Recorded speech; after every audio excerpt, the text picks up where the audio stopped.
oli kali kulwa malonga oba yasuka takatolwa musasira yanawe tebafunye na kyakulya ebyalakuno byantamanda nalinako gwe ne kwanyizanga yeyankola byanubyanga olusine nsulanga osula kutebuuce ng'omulinda enkuba nekuba ng'ozisonda ng'ozikutte zona nazikomba oba babaki ebyalakuleka mbirese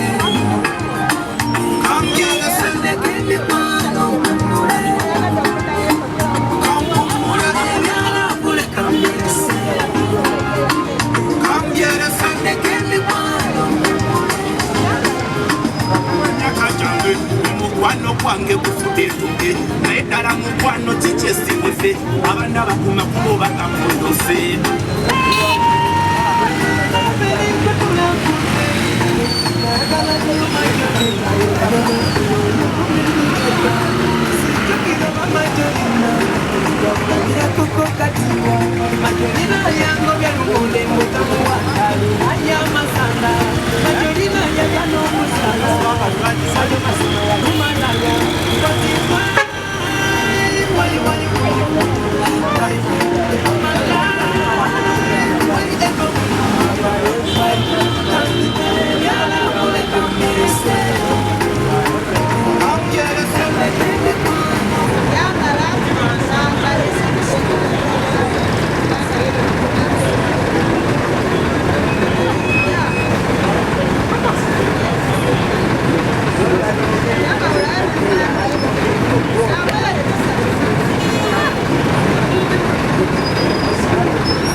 Abooluganda bano badduse dda naye bannange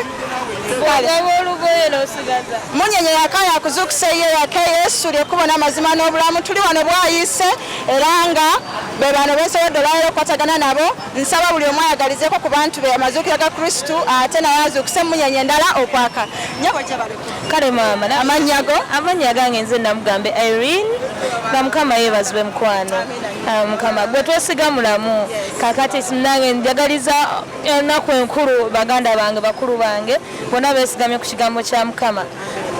Osabira ludda nsabira ku wano kanani oli wa bugingo ndi wa bugingo gyensabira mukama gyampeera ekisa amina genda wa bugingo olange tisaati eyo era omugambe nti munyenye yaka yakuzuukusa n'ezaabwe bonna baake tuli mu kulanga kristu nga tuvudde mu bigambo tumutaddeko mu bikulu amina kati nze ntumirako ntumira muganda wange baganda bange amakola ebyamaanyi bali ebweru mwenna mwagale omuganda nyasaye bakuyitanga Ngambisa General Donas. Okola ki?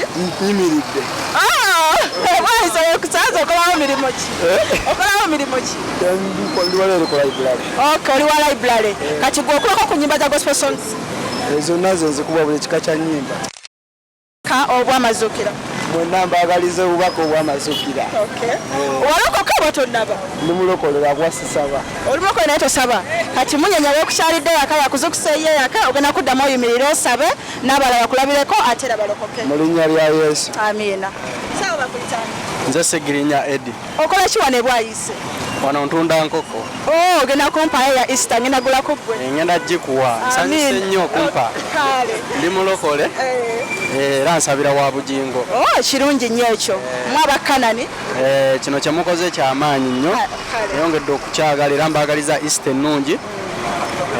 Kale sebo tweyanziza obubaka obwo saa mukama akukuume. Amina. Yes. Jebaleko nnyabo. kale mukwano naye jebale Bakuyitani. nakabugo Jennifer Okola ki bwayise?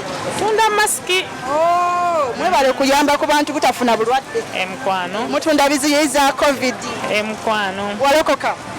ndi mulokole Osabirawo. wale tusaba ebiseera byaffe ebisinga twemalira nnyo mu kukola Mwerabira Katonda yabawa emirimu egyo. ffe maama ffe bataata kati buli oluki oweza mbu ate kaŋŋende nnoonya ekikumi naye ng'ate Yesu tumumanyi nti gyali tufukamirako ne tusabirako ewaka kuba tugenda tukola Kale kati oba tolina kyaki ojja kujja kuyange nkwanirize ate twongere okumanya ddi lwolina okukola na ddi lwolina okuwummulamu kubanga Katonda yatuwa obulamu bwewabira omusinza agenda bukujjako byobadde otwalira obudde ebyokukola obeere nga tokyasobola bikola. mukwano osangibwa wa switi Ndi Kagoma Glory Church Kagoma International. Glory Church International Kagoma. Sobola okulindirira ku Sande njagala kusabako naawe. kale ddeya Nkweyanza nnyo. nja kunoonyaawo Kuteyo hotero waliwo ekikirira okira ddala kisaaki eri ku kkubo kwennyini bwendi Ya bibaati. Ya. Nkulinze ku Sande. mukama yeebazibwe Nasaba ffenna ku Easter. kale ddeya Era nga wetukoledde Mukama Yesu lyekkubo n'amazima n'obulamu tukyatambula era nga wano kibadde kigula lujju tugenda tuuka Mukama gy'anaaba tusobozezza okutuuka. Amanya gange nze Segujja Brian abasinga bampita Jericho. Nze ng'obuweereza bwange mu kkanisa ndiwo nga mwegayirizi ate Asha naye kyensinga okubaagaliza mbaagaliza sekukulu amazuukira amalungi mbaagaliza abantu bonna naddala ab'e Kagoma naddala abagenda okulaba mbaagaliza amazuukira amalungi amazuukira amalungi mu linnya lya Yesu Kristo tubaagaliza Yesu agenda zuukira. tubaagaliza amazuukira amalungi n'abatulaba bonna Katonda abatukolere bulungi mu linnya lya Yesu. Amina. Sasa asukawo Yesu lyekuba n'amazima n'obulamu munyenye yaka yakuzuukusa ye yake naawe wafunye tisaati yakisa endala tuli bakubulira njiri nga yatutandise okutandikidde wano Nansana kati tuli bwayise n'abalala tujja mutulindire tetulina litagenda kutuuka mu byalo ne mu bibuga mubeere bulungi.